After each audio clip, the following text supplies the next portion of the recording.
I know that you can burn wood, but what other things can I burn? Hey Pyro, pyrography means way more than just burning wood.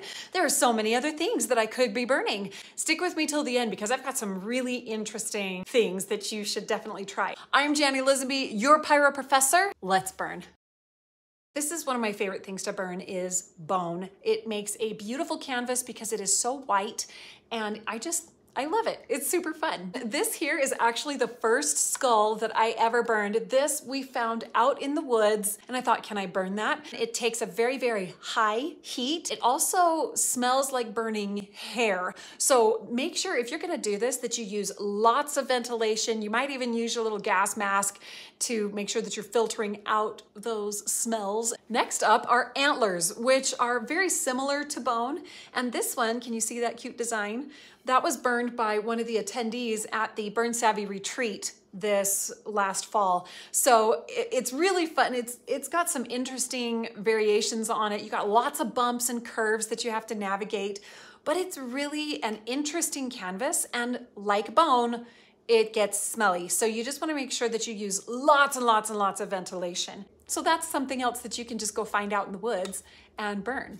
Next up would be cotton fabric. Now this is a tote that I burned and then I put some fabric medium over the top, and I'm intending to burn the back also, as you can see from my embroidery hoop holding it stiff. Cotton fabric is totally safe to burn. You just want to make sure that you have something underneath it so it doesn't burn through it. Next are gourds. I love burning gourds, and you can get big ones and little ones that are much like these. This is an egg gourd and this one is a spinner gourd, and they're just super fun. You can turn these into jewelry, you can turn these into Easter eggs, you can get the ones that have seeds inside.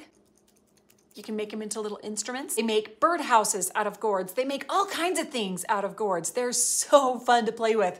Again, these do take a high heat and they can also get smelly. Not as smelly as bone, not as smelly as antler, but they do get smelly.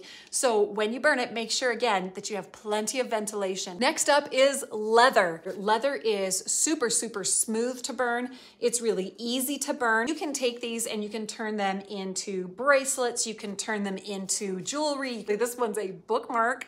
You can also get keychains and all that kind of stuff. The biggest thing was with leather is you want to make sure that it is veggie tanned, not treated with any other chemicals. You don't want it chemically dyed. Another really fun one to burn is paper. You would be surprised at how high of a heat you have to use to burn it. Now you don't want to be using just regular old computer paper. It's just too easy to burn right through that. What I prefer to use is watercolor paper. It is a cold press and you want to get it as smooth as you can. That will be best. That is a really great way to get wood burned art that you can frame. It's really fun to work with paper. If this video has been helpful to you, it'd be really awesome if you'd hit that like button real fast. That just lets YouTube know that I'm doing an okay job.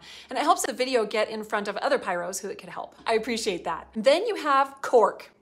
Now cork is actually not wood. It is a wood byproduct. It's actually bark. And I believe it comes from oak.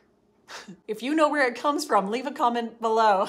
You just have to make sure that you get something that has fairly closed pores, because if it's too open, then your burner tends to get caught in all those little open spaces. You can get some that have lots of glues. Just make sure that you don't burn clear through to the glue. Another thing that's really fun to burn are grasses. Dried grasses like baskets and things like that can be really, really fun. You can get a really rough design burned on the front of a basket and it looks really, really cool. And when you're done, you just finish it with like a wax or an oil or something like that. You just want to make sure that you get a basket that isn't just like already coated with wax and oil. Burning on grasses that are dry, those are really easy and fun to burn on. I will be putting out a whole lot more wood burning tips, tricks, and hacks for you in videos like this one. As always, happy burning and later pyro.